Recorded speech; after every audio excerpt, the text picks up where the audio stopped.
Hello, listeners. Before we start, I just want to remind you you can listen to Nighttime early and ad free on Amazon Music. Include it with Prime.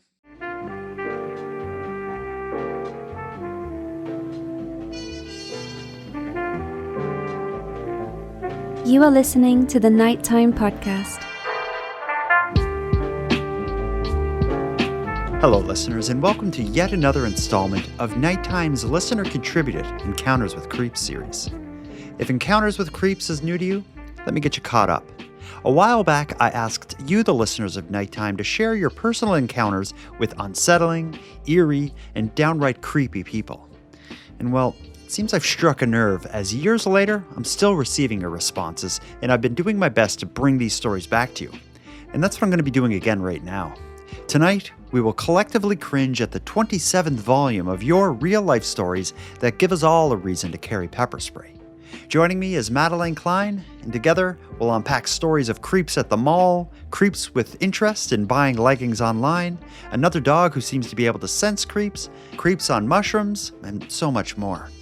So settle in and welcome to Volume 27 of your Encounters with Creeps. Ms. Madelayne Klein, it's been many moons since we last joined our listeners for their encounters with creeps. We got to fix that. It's been a hot minute. It feels like forever. Yeah, I didn't realize it's been so long. And actually what prompted this is I had a listener named Julia write us. I think I take it for granted. It's like I'm always ready to do one. And I feel like, if anything, I'm holding myself back from doing more of them. I feel like we need to space them out. And maybe because of that, it allowed us, we got caught slipping, I think is maybe what the kids would say. Maybe. Well, and I've been looking forward to this specific episode just because it has been so long. And everything else we've covered over the last, like, let's say month and a half has just been so heavy. Yeah. So This will be nice. Yeah. It's funny that Encounters with Creeps is our break from the heavy stuff. Yeah, it can be. And then other times it, just makes our faith in mankind plummet even further. Yeah. You were looking forward to this because you wanted a little break. I've been looking forward to this because one of the creep encounters we're going to hear tonight, I can confidently say is my favorite creep encounter we've received from a listener yet. And that's saying a lot because we're currently right now sitting down to record volume 27 of our listener contributed Encounters with Creeps. Tonight, we have a whole bunch of them. Some amazing listener-contributed stories. And I like to start the show with what we call a contemporary creep, which is a creep who recently found themselves in the news for doing something creepy. Since we haven't done this in a little while, I actually got two contemporary creeps because I couldn't decide which one I want to include. Nice. But I know which one I want to start the show with because something incredibly creepy happened at the mall near my house. There's this one intersection in Halifax, and on one side of the street is the Halifax Shopping Center, which finds its way in many of the stories that I've covered. Across the street is the Halifax Walmart. But let me tell you what happened in the bathroom of the Halifax Shopping Center recently. Back here in the Maritimes, a Halifax man is facing charges after allegedly forcing children to drink alcohol inside a bathroom. Police say the incident happened Thursday around 5:30 p.m. at the Halifax Shopping Center. According to police, the man allegedly forced the children inside a stall and would not let them leave unless they drank alcohol. Police say the alleged suspect was also seen approaching young girls in the mall's parkade and attempted to make them drink alcohol. 27-year-old Mahir Ali Ibrahim is facing 2 counts of forcible confinement and 2 counts of administering a noxious substance. He's scheduled to appear in court today. Just to paint the scene a little bit more, is this was one of those situations where the Halifax police put out like a photo of the guy, like from the mall surveillance. So this was a big news story, probably about 3 or 4 weeks ago when this happened. They ended up arresting him like the next day. But as far as what he did, so he went in the boys' bathroom, he found some kids and forced them in a stall and wouldn't let them leave until they drank alcohol. Like, what was this guy possibly up to? Do you think this is a sexual thing, or was he just like, we're all partying, come on guys, party with me? I don't want to party, I'm only a kid, come on and party with me. I think his like end game would have been sexual. because why else would you want to get someone drunk? Like, I'm thinking from, a point of view of a creep. That's strange. Very strange. But if it was sexual, I'm not going to, actually, I will shame this guy, but it's first boys in a boys' bathroom. These kids, you didn't hear it in that story. They were 13 years old. Jesus. It was first 13-year-olds and then boys, and then he went outside and was encountered some girls. They also had a creep encounter with this guy, young girls, and he did the same thing to them. So a part of me is thinking it's maybe like he was just trying to like party with somebody or something, or maybe he's just like, I just want to like molest any gender. Oh, he's definitely a predator, and you will never convince me otherwise. Yeah, I couldn't be convinced otherwise either. Ugh. It's just whether it's a sexual predator or just a complete wacko, who knows? But there's another dark side to this story. Oh, God. I told you this happened. The police put out the photo of the guy looking. Actually, the photo they released from the security or the surveillance footage, he has a huge smile on his face, and that maybe that's what's influencing me and making me think he was just like trying to party with everybody and didn't know a more appropriate way to do it other than basically kidnapping some kids in a mall bathroom stall of all places. Anyways, that photo goes out. They end up arresting him. In that news clip, we hear he's scheduled to appear in court later the next day or something. Let me just read you a little bit of an update. You're going to be disappointed again in our justice system. Always. 27-year-old Maher Ali Ibrahim has been released on bail after being charged with forcibly confining two 13-year-old boys in a bathroom stall at the Halifax shopping center and allegedly forcing them to drink alcohol, and then approaching young girls in the mall's parkade with similar intentions. He was arrested Friday, just 90 minutes after police released surveillance images. He's currently under strict bail conditions, including to not be within 25 meters of the Halifax shopping center. He can only possess or consume alcohol in the confines of his own home and cannot be outside the house while under the influence, and he is banned from communicating with anyone under the age of 16 unless he's in immediate physical presence of his father, his mother, or his brother. That's way too long of a leash. Yeah, they're still going to let him drink? Because this is something Aaron and I talked about on Keep Canada Weird last week. We had a guy who did all this horrible stuff in a stolen car while drunk. He was driving, but he had been banned from driving since 2002 or something anyway. And the whole thing that we were saying is like the type of person who does this stuff, like a ban isn't going to stop them. No, exactly. So they're still letting him drink. It's just, you got to stay home. You can drink just in your house. That sounds like more work than it's worth. Like, just say there's no alcohol at all. And you shouldn't be around minors, period. I don't care if your dad's there. Yeah. One of the people is his brother. He needs to be in the presence of his brother. My whole thing is to still allow him to have alcohol and drink in his home.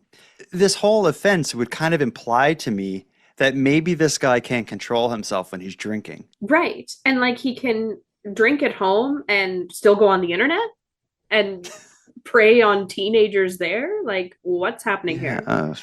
Yeah, it's a ridiculous story, but as far as creep encounters go, it doesn't get a whole lot creepier than forcing some boys in the stall at a mall bathroom on I think it was a Friday night, and forcing them to drink alcohol. Even, let's take the alcohol out. Forcing anyone into a bathroom stall under any circumstance is incredibly weird.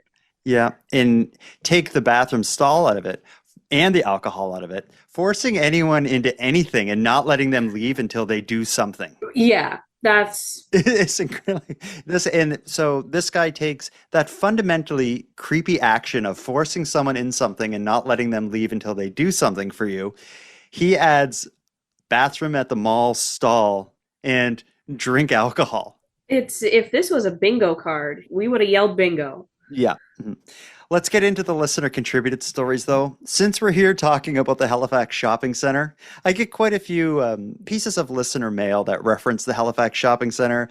We got another creep encounter set in this very same mall. Another one. Here's what happened to her while leaving the mall and going through the enclosed parkade. Here's Sky. Hi, Jordan. Hi, Madeline. This is Sky from Halifax, and unfortunately, I have another creep story to share, and it is a Mumford Mall creep story, so Jordan, you definitely know. So, I had to run into the mall really quickly, and as I was leaving, I happened to look over, and there's two guys that are standing there.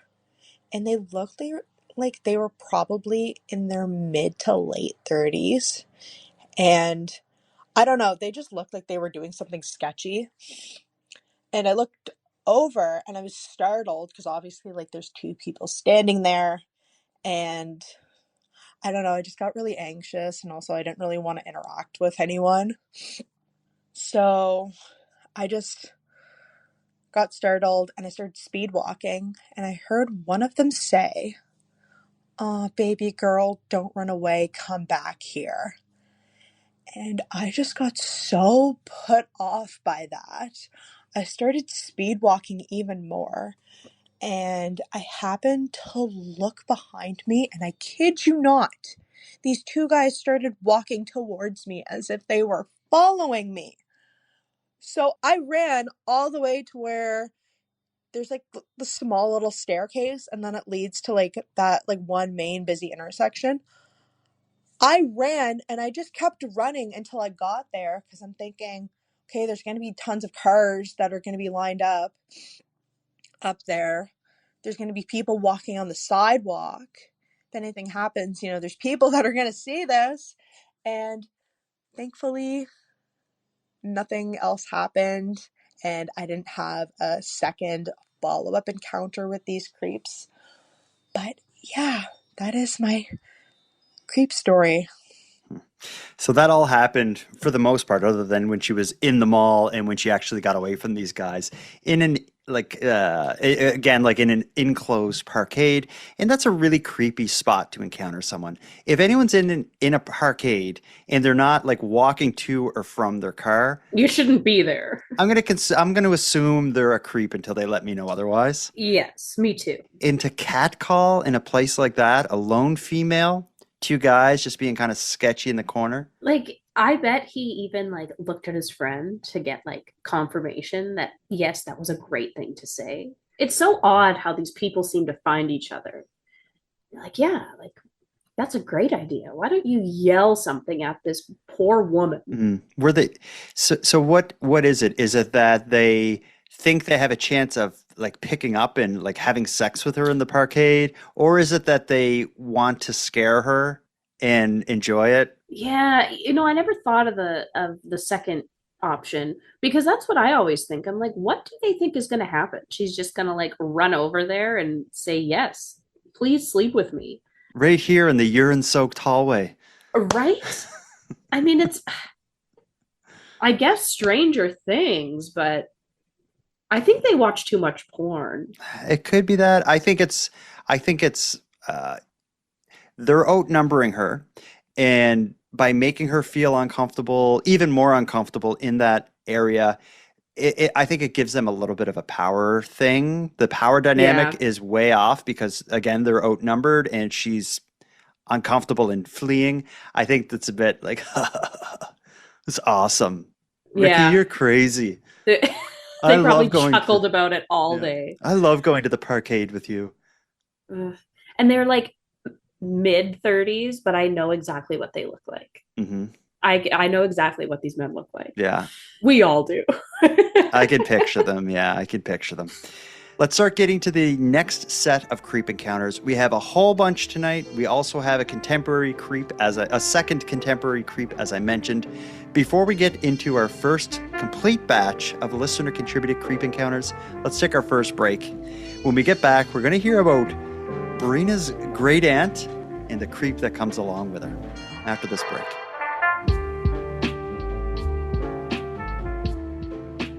All right, Madelayne, I hope you're ready for this. Usually we break up the creep encounters into some kind of theme.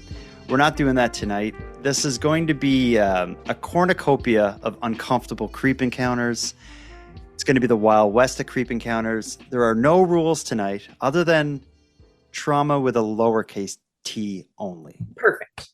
Good. I like these ones. Except, actually, I as soon as I say that, I realize the next contemporary creep that we're going to hear about in a little bit does have a capital T, but we'll come to that later. I promised you Brina's great aunt and the creep that comes along with her. Let's listen to that. This one's a doozy. So I have a great aunt who's in her 80s, and she's in her very first ever romantic relationship. They've been together for 4 or 5 years now. When my grandmother passed away, I was helping my great aunt, it was her sister, go through my grandmother's clothes, deciding what she wanted to keep or not keep. And while going through the clothes, I was just kind of holding them up and, teasing her maybe a little bit, this would be great for a date. This would be, whatever. And there's a cheetah print, like pajama top with a little bit of lace. And I held it up and I said, this would be really sexy if you wanted to take it home and it'd be a great pajama top for sleepovers, and just kind of teasing her a bit. And she's, shaking her head at me. And as I'm doing this, her boyfriend says, to the room, and by the way, the room is my great aunt, her boyfriend, me, and my father. He says out loud to the room, "I'd love to see you put that on and model it for us." And I was just floored. I didn't know what to do. My aunt didn't even really say anything. And we're all silent for a second, and he starts to laugh, and he goes, "Oh, I better stop doing that before I get in trouble." And my father just looks at him. He's like, "Yeah, you better." So that was really uncomfortable. Fast forward a little bit later. By a little bit later, I mean several months later. Several months later, I was visiting my great aunt, and we went out to breakfast, and lo and behold, her boyfriend's there, and we're meeting up with him. She ends up going to the bathroom, and when she basically disappears from sight, he turns to me immediately, and he says, "So I got to tell you something, but I don't want you to be offended." And I say, "Okay, God." And he goes, "Well, when I saw you walk in the door today, oh my goodness, you're not wearing any makeup. And let me tell you, there's just something so sexy about a woman who doesn't wear makeup. Like, just so sexy." The man's in his mid 80s. I'm not even 30 yet. I'm super uncomfortable. Don't know what to say. And even just talking to my great aunt on the phone, she's mentioned numerous times, just "Oh, my boyfriend really seems to like you, and he's a man's man. Some of the things he says, ho ho ho." So I don't know what all he's saying about me. She's also said the same thing about my mom. "Oh yeah, he really likes your mother. He's just a man's man. Some of the things he says, ha ha ha." Anyway, I love my aunt, and unfortunately, he seems to come with the package. So it is what it is. Break up with him. Yeah, well, they're in their 80s, I guess. I do not care. Yeah. He's like, she's like, "It's just locker room talk." That's what comes to mind. Locker room talk. When it was getting started, that story, I thought maybe she opened the door to it a bit. Like this whole situation where she had her showing her great aunt the cheetah print thing, "Oh, this will look really sexy. You should wear this to bed." And then he's like, "Why don't you try it on?" She kind of set the stage for that herself a little bit. No, she didn't. No. No. This guy is no. He should just shut up. Do you think I should be defending him, or probably not? Probably not. No, probably not. No. Yeah, it's in her case, it's her great aunt. If it was a closer family member, maybe she'd be more comfortable stepping in and being like, "He's a creep. This guy's creepy." A great aunt, that's your grandmother's sister, right? Right. So it would be like her dad's aunt. Okay. Regular aunt. Would you feel comfortable getting in the middle of that? I feel comfortable getting in the middle of anything. Yeah, two people at the mall, "Excuse me, ma'am." I will inject myself into any argument. But I know for a fact that ever since that breakfast date, anytime she knows she's going to be around him, Brina, you can better believe she's got a full face of makeup on, full beat. Yeah, that's right. And a big baggy sweater. Yeah, that sucks. I feel for her. Yeah. It's uncomfortable enough going with family somewhere to have an 80-year-old creep. Well, saying stuff to your great aunt about you and your mom. oh, that's so This is weird. Like, it's bad enough yep. not liking like one of your close friends, boyfriends, or husbands, but like your great aunt. How do you broach that subject of being like, you should Mhm. break up with him? Um, something you had said earlier is you don't mind inserting yourself into any kind of situation. No. That's something you have in common with a listener of ours named Heather. I'm going to call Heather the defender of the creeped at an office in Ottawa. Here's I the already story. like her. Here's the story she submitted about standing up for people getting creeped upon at her work. Hi, Jordan and Madeline. I'm calling them the creep story. It didn't actually happen to me, but it happened at the place of work where I was working at the time in the early 2000s. It was an environmental firm, and there were senior engineers and scientists, environmental scientists, and a lot of them, the scientists were new, and most of them were girls. There were a few guys that were hired, but in this particular firm, I think I probably know why it was mostly girls, because it was a bunch of misogynistic men. But anyways, Wicked. I was sitting at my desk one day and I overheard one of the girls say to somebody else in her office, "Did you fucking hear what he said to me?" I went into her office and I said, "What was said to you?" And she told me, and I was like, "Who said that?" And she told me, and I was like, "Oh, okay." So then I walked away and I went into the guy's office and I'm like, "Hey, buddy." He goes, "What?" Remember when we were young and we go to the bars and stuff and there was always some creepy older man hitting on your friends? And he goes, "Yeah." And I go, "Yeah, you're that fucking guy now, but you're doing it at work. So come on, eh? Like, smarten up." He goes, "What are you talking about? What are you talking about?" And I said, "Well, did you not just recently tell somebody that you would crawl under her desk to look for her pen?" And he just laughed. And I said, "You can't laugh about stuff like that." And he's like, "Oh, whatever, I was just kidding." And I'm like, "Oh, whatever. But don't say it anymore because, you know, that puts people in a very uncomfortable situation.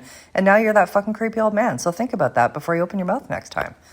And, you know, like, it's one thing to be spoken to like that or treated like that when you're out somewhere, like in a personal setting, but in a business setting, especially when the person who's doing that to you is your direct supervisor who's going to be reviewing your work. So that's why I went in and said something because, I mean, they still talked about things and said things, but I don't think they ever said stuff like that to those girls that were there when I was there. Especially because after that, every time something happened, they would come and say, "Oh, guess what happened?" And I would be like, "Oh, okay." And then I'd, you know, whatever, go confront, because that's what I like to do, confront for the underdog. Brina, from our prior call with the great aunt trouble, could use a little bit of Heather in her life. Everyone needs a little bit of Heather in their life. That's exactly what everyone needs.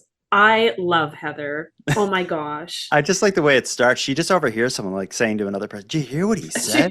And she's like, pops up from her desk, like, "What? Who said what?" What'd he say? I'm going to talk to him. She charges in there. So it's all, I guess the way it worked is like all the workers were kind of women, younger women, and the managers, like the leaders or owners or whatever, were the men. And they probably felt pretty uncomfortable making those kinds of jokes after they realized Heather was ready to drop the gloves anytime. And as they should. Yep, good for her. Yeah. I don't know. I'm not a scientist, but I want her hired at my job. Yeah, she could be like this kind of like renegade version of HR. Like, is your HR not effective? You should get a Heather. That's what the H in HR stands for. Yeah, Heather. Is Heather. Heather's, I was going to say Wrath, but Wrath doesn't start with an R. No. I'll figure it out. Okay. I got another one for you here. Do you remember, this is going back to, I think it was actually volume 26 of Encounters with Creeps. We heard a story about a dog who could sense, or the owner who thought their dog could sense the creep. And we put a call out. If anyone out there has any reason to believe that their dog can sense creeps, let us know. Maybe it was volume 26 or 25, but you recall what I'm talking about? Vaguely, yes. Okay. Well, all this to say, we have a listener, an anonymous listener, who's letting us know that dogs, in fact, can sense creeps. And she has proof. Listen to this. This message is for Jordan and Madelayne. In your last episode of Encounters with Creeps, you asked if there were any other examples out there of dogs who can sense creeps. Well, I have another example for you. My cousin, who lives in a small town and used to have a big, beautiful teddy bear of a dog. Anyway, this dog was loved by everyone. He loved everyone. Everyone knew him by his name, always happy to see him, except this one gentleman that they would encounter on their walks. He would bark at him, snarl at him, never, ever could warm up to this man. Nobody could understand why. Well, the dog has since passed, and in the last year, that man has been caught in the same small community in another young woman's house, unawares that he was on a camera, helping himself to a laundry basket and a pair of her unmentionables. So, I think that's another clear example that dogs can sense creeps. Who was that Canadian military guy? Russell Williams. Yeah. Colonel Russell Williams. He too had a fetish with like breaking into homes and stealing women's underwear, but his turned to murder. In this case, it sounds like this guy got caught before it turned to murder, and the dog knew from the very beginning. I don't love that story, but I love that the dog loved everyone but him. So like that really, like what else that's the first time he was caught being a creep. What else has he done? Yeah, but it is very weird. But dogs, they can sense things. I recently got a dog. I'm now the proud owner of a soon-to-be 6-month-old puppy who's absolutely adorable. Her name is Penny, and she's perfect. She's the absolute love of my life. But Aww. she's so aware of different things. Like her sense of smell is so strong. Her sense of sound, like hearing, she can hear like and reacts so suddenly to like a sound like outside and stuff like they're just so aware of everything, and there's so much as you watch them you can really get a sense for it. And I think they're probably tuned into things that we don't understand, and I agree with this listener. Dogs can sense creeps. Well, and on the flip side, they can sense good people too. Like my dad's dog, who unfortunately passed last November. Like he was 14, which is old for a big dog. But I remember my parents split up in like 2012. So obviously this dog didn't see my mom's mom for a long time. And then I can't remember the circumstances, but my grandma came over to my dad's house like years later, and the dog, Rocco, like lost it. I've never seen him so happy to see someone. Like I'd never seen him react like that towards someone. And I'm like, oh, so you also know that grandma is like an angel, a beautiful human being. So yeah, like he wasn't a mean dog per se. But he didn't greet people like that. So interesting. Yeah. I got another creep encounter story that's going to take us back to a prior topic. I should have figured out what volumes these were mentioned in. It was probably volume 26 or 25 of Encounters with Creeps. We heard a listener reference the creepy clown from Cape Breton, where I'm from, and I think I told the story of Klutzy the Clown. He was a children's entertainer who was very well known across my hometown until he became infamous when it came out that he impregnated an underage employee of his. I actually did a 3 or 4-part series, a 3-part series on Nighttime, and it was called Klutzy the Clown. It's a horrible story. When we spoke last, either in volume 25 or 26, we made reference to Klutzy the Clown. That stirred up a memory in a listener. Her name is Amy, and she had a very creepy encounter with Klutzy the Clown. Encounter. That is a whole like separate genre of these stories. She had a very creepy encounter with Klutzy the Clown, and I think you're going to react viscerally to this one. Listen to this. This is when Amy met up with Klutzy the Clown before he was charged and convicted of rape and impregnating a young girl. Hey guys, long time listener, first time calling. Just listening to the newest episode of Encounters with Creeps. And as soon as I heard the creepy clown from Cape Breton, I don't want to say the name, I'm not sure if we're supposed to, but we all know who we're talking about. As soon as I heard him mentioned, I figured I would call in with my creep encounter. This was in Sydney back in 2009. I was pregnant with my son. It was early summer, so t-shirt, tights, big giant belly, you know. I get my gas, I go in, and I get in line to pay. And in front of me looked like a normal man, you know. This man turns around and has a full face of clown makeup and starts fondling my belly without saying a word, nothing. It was the most awful, creepiest invasion of personal space I've ever had. I was absolutely shocked. Thinking about it now is still kind of shocking, actually. So, yeah, that's my encounter with a creep, and I thought I would share it with you guys. Oh, sometimes we talk about, is it a creep? He's actually been convicted of sex crimes. So this man was a creep before he did this. But what she's describing, he's not dressed as a clown. He's just in line up at the gas station in civilian clothes. Not until he turns around does she realize he has his face painted as a clown. Without a word, reaches for her belly and, as she puts it, begins fondling it. Like that? Let's not even talk about the clown makeup just yet. How can Anybody just touching a stranger is weird, but like throw the clown makeup in there, and this is on a whole new level. Much like the first contemporary creep we heard, they added, the mall bathroom stall, you must drink alcohol. This is like, having your belly touched when you're pregnant by a stranger is an awful experience. I guess it's assault. Like any non-consensual touching is assault, but you take that situation of having your belly touched, you put it in the lineup at a gas station. No one's comfortable in the lineup inside a gas station. And pregnant or not. Yeah, and add to the fact the man has his face painted like a clown. It's just, again, the bingo card of having your pregnant belly touched. Absolutely. I was lucky enough that no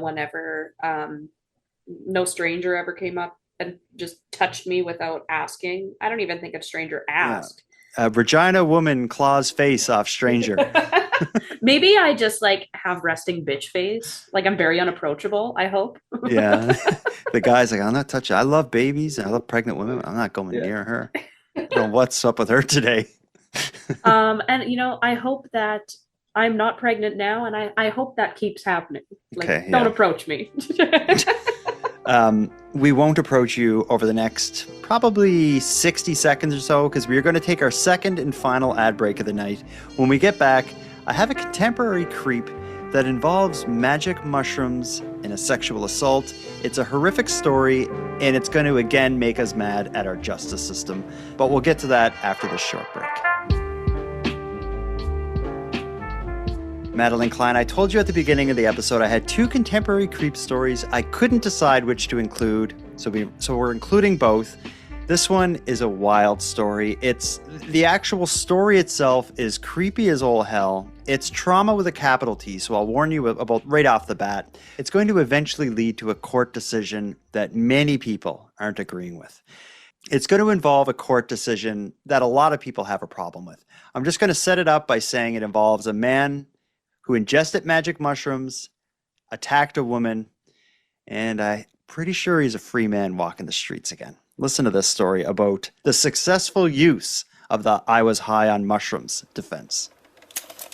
In March of 2019, just after midnight, Leon Jamal Daniel Barrett left his Surrey home high on mushrooms and cannabis. He chased a woman as she walked to her front door, forcibly kissing her and trying to pull her clothes off while he himself stripped naked. Despite admitting to the act, Barrett walked free, a judge ruling he was in a state of automatism, a rare defense meaning his actions were involuntary.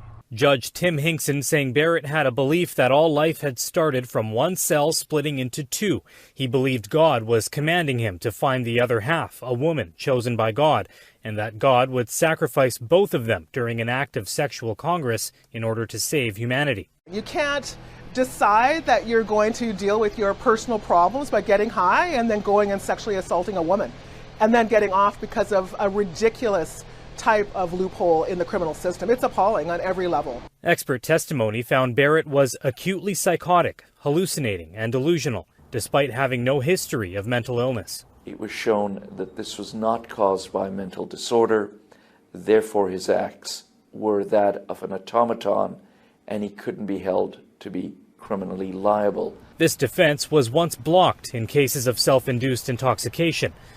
But the Supreme Court struck that law down in 2022, calling it unconstitutional. There's now a revised version, but it does not apply retroactively. So the judge followed common law, which allows automatism in rare cases. The onus is on the accused, not to raise a reasonable doubt, but to show on a balance of probabilities that extreme intoxication caused the involuntary act. The judge, recognizing the 49-year-old victim was injured, continues to suffer pain and remains horrified and traumatized by these events. McDougall is calling for systemic legal reforms. He had a choice. She did not. And his choice has now been validated and affirmed by the criminal system. Saying public trust is broken. That opens up a whole bunch of legal discussion I had no idea about. This whole automaton defense. When you hear of getting off on the quote unquote insanity defense, it's a mental defect. Like you had, some kind of mental disorder that you weren't able to control yourself. I don't know, schizophrenia or something like that. Right. I had never heard of it used successfully for someone who was drunk or on magic mushrooms. That's crazy to me. It absolutely is, because like you said, it opens up so many other doors, and now this has just opened the floodgates of this defense is going to be used for lots of other sexual assaults. Yeah, or just lots of other crimes. They did say in that clip though is that that automaton defense was revised, but it wasn't retroactive. So this happened before some kind of revision to that law or whatever. But it's I'm surprised more people weren't using it for whether it's a sex crime or not. How many people commit crimes when they're super drunk and they're held accountable for it? Right. And I don't know. Could it be not a defense for a drunk driving conviction? Well, right, exactly. And look, I've done magic mushrooms. A couple times. A couple? That means two. A couple dozen. A few times. Baker's dozen. I've never I understand it can, and it depends how much you do, but that's not what psychedelics do to you. Come on. Yeah. For every time I've done something like that, I didn't want to be around people, right. Let alone God is compelling me to, this bizarre thing that involves taking off my clothes on their step. I'd say this, it must be that poor woman who is the victim of this to find out that nothing's happening to this guy. You got so high that you did this, and that's a good lawyer. That's a really good lawyer, because that's crazy. Depending on who the guy is, she could still go after him with a civil suit. And she he may not have been. Yeah, and she definitely should. If this guy has anything worth taking, she should go after it. Absolutely. Because there's no way she's not completely traumatized. This was a violent assault on her front step, sexual in nature, and completely horrific. Yeah, I just can't believe that he got away with it with not even a slap on the wrist. They were he was just doing some shrooms. Don't mind him. Well, let's move away from this. We're again disappointed in the Canadian legal or justice system, but we do have two final listener contributed creep encounters. They're both very good, but one of them is my favorite ever. We'll save that for last. Let's hear about, this is a weird story. This is a listener named Shannon. She seemed to be, when she was a kid, a crossing guard, and we'll talk about that separately. And she also seems to be like clairvoyant and able, or maybe able to like predict the future or something. This is a weird one. We'll just call it Shannon, the clairvoyant crosswalk guard, who is a kid. Rolls right off the tongue, right? It does. But you'll see when you hear the story. This happens in Texas. This is, I guess, like an only in Texas story. Listen to this. Hello, Jordan and Madelayne. This is Shannon. I am in Austin, Texas. I grew up in San Antonio, which is just about an hour or so down the road. And when I was 12, I was a crossing guard.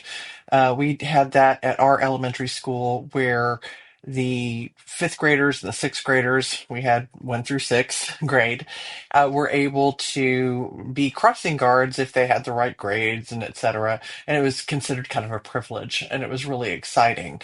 So one day I am with my partner, and we are one's on one side of the street, I'm on one side of the street, and it was weird because we were kind of talking about guys and flashing and stuff.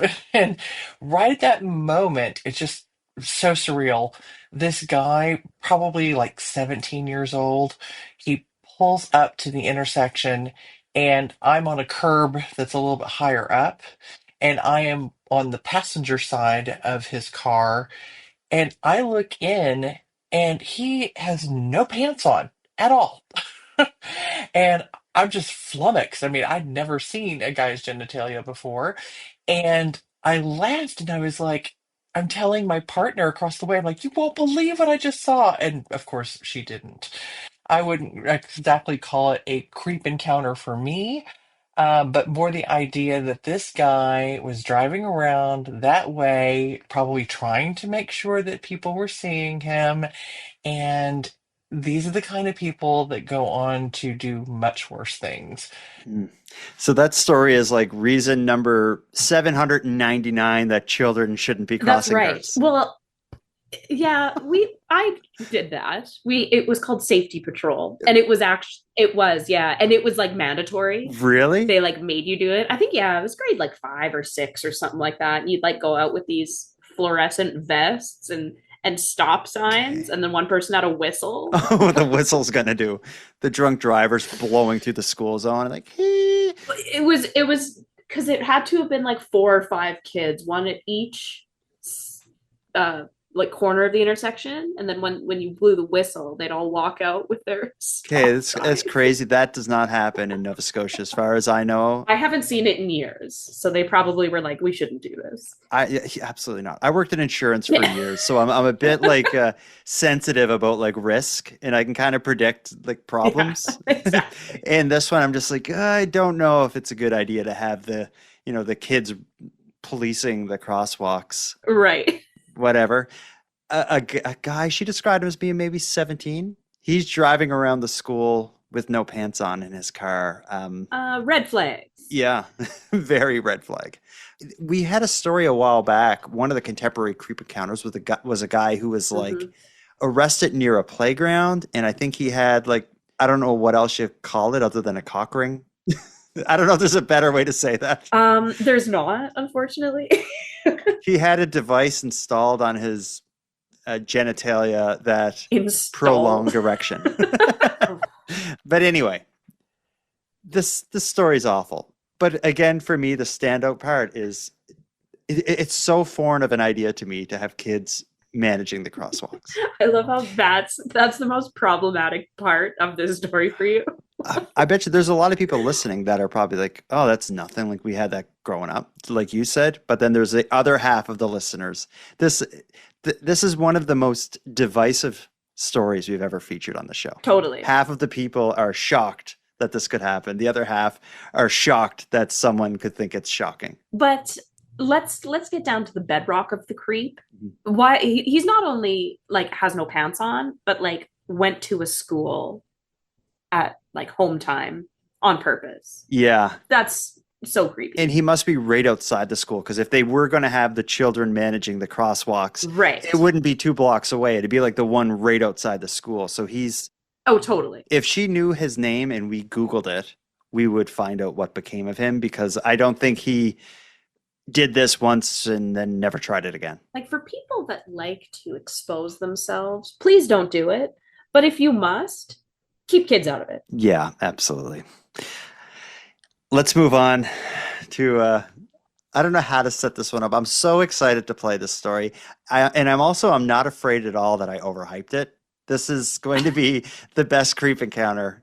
Volume 27 includes the best story. It's from a listener named Dana. What I like about this one is, you see on the news these stories of like people who fall for these, I don't know, bizarre Bitcoin scams where it's like an AI video of the prime minister saying like, there's this great investment, just send the Bitcoin to me. You hear these and you think, who would ever fall for such a ridiculous thing? You know the kind of stories I'm talking about, right? Totally. We have the creep encounter version of it. I'll call this one Dana, the world's most painfully trusting person, tried to sell a pair of leggings online. So here it comes. You're already laughing. Hi, Jordan and Madelayne. This is Dana calling in from Rhode Island in the United States. And I have an online creep to share with you today. Believe it or not, a clothing sale website, Poshmark, if you've ever heard of it. It's basically just a website that you can sell your secondhand clothes on, and people can look at the listings, they can comment, they can message you about the listing. So in high school, this was probably like 7 or 8 years ago now. So, I was a teenager, was selling some pairs of leggings on the website that I didn't want anymore. And somebody had commented on my listing and was asking, it didn't seem weird at first. They asked if the leggings were see-through when they got wet. And this is because that they do some kind of water sport. I don't remember what they specifically said, but they messaged me privately asking for my email, which was a little bit weird, and they wanted photos. They emailed me asking for photos of the leggings when wet on my body. See, sounds really super suspicious looking back on it, but at the time I just figured this is genuinely someone who does water sports, and I was like, I totally understand the concern, like wanting to know if they're see-through. They were super, super thick material, so when wet they were not see-through, luckily, but they basically asked me for photos of the leggings on my body while wet. And she didn't. I actually provided these photos because I genuinely didn't think this person was trying to be a creep. And so I, with the help of my mother, so that tells you both of us had no idea that this person was being a creep. We went into our bathroom. I got in the bathtub and she sprayed my leggings down with a water bottle, like a water sprayer, just to get them wet enough to try to show this person, ease their concerns. I'm just trying to sell these things. So I was like, whatever I have to do to sell and ease your mind. And after I sent them the photos, they did not respond, which made me realize that I was just used. They used me to get some kind of gratification out of these photos. Like I said, luckily you couldn't see anything. It was literally just a picture of my rear with some wet ass leggings on, which is so bizarre. And to think that somebody out there probably has those photos still. And I was a minor, and that's just such a weird. I've never encountered anything like that online, and I tried to report the account. I don't know if Poshmark got rid of the account or not.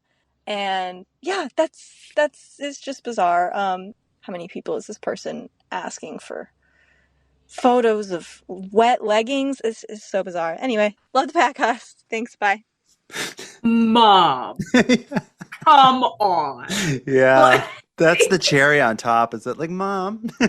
Can you help me with something? Oh, sure, honey. She, whoever, not only hoodwinked her, but her mother too.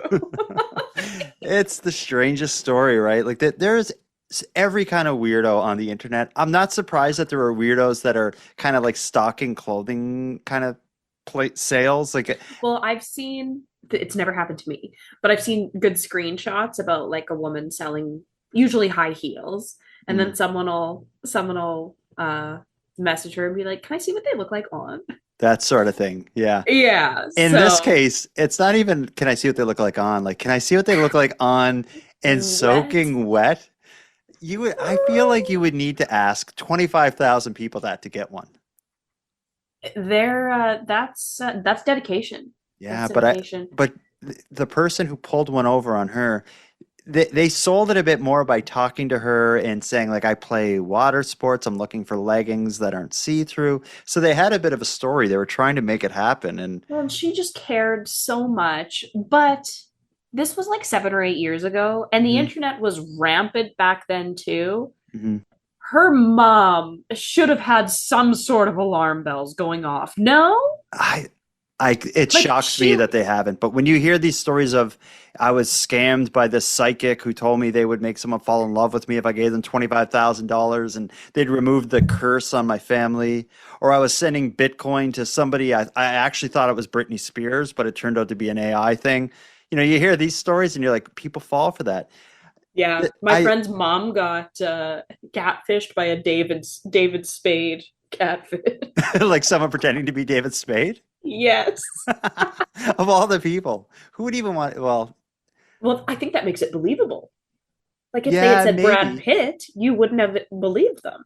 Yeah, and with David Spade, sure. Tell me about Chris Farley, because that would be what I'd want to talk to him about. Tell me everything you remember about Chris Farley. And this is why people don't try and catfish you or I. Yeah. Because we would ask questions like that. Yeah, and they're like, no, you just send me, like, you just need to, I'm just hurting for money. You need to help me out. I'm going to get a plane ticket. And I'm like, David, I just want to hear about Chris Farley. He's my favorite actor. And I know you were with him in so many great movies. Tommy Boy, Black Sheep. This person is unavailable on Messenger. Yeah, what the hell? David. You blocked me. What a roller coaster. I can see why that's your favorite. Yeah, well, that might be my new favorite. Yeah. It's a good story. Oh man. And I feel bad for her, but that's what happens when you're kind and innocent and you have a good heart and you haven't yet had the world show you how miserable it is. Well, and she was young, still a teen, so like more sympathy I could not have. Yeah.